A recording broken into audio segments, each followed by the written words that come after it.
تم بعون الله تسفيت شارع الوحدة ضمن حملة دير العز من مفرق مجمع الحكومة باتجاه المصرف الزراعي.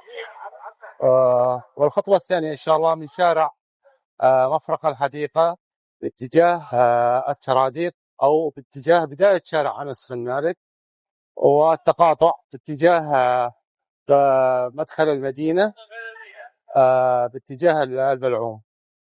طبعا هذه الشوارع راح تكون هي رئيسية، طبعا هي شوارع رئيسية ومهمة بالبلد، هي عصب البلد، كونها تخدم 4 مفارق، شوارع رئيسية: شارع الفرات، شارع الوحدة، وشارع أنس.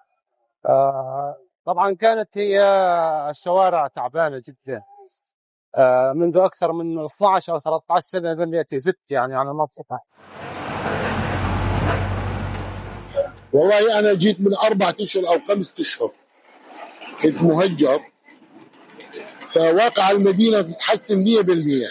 والله أنا أتوقع يجوز من 20 سنة ما دخل التسفيت، لأنه صار في تبليط وتسفيت وفي نظافة وممتاز، الوضع ممتاز جدا. والله ما شاء الله، الله يجزاكم ألف خير. طبعا من زمان الميادين تعاني من دور النظام، شايف عليه شلون؟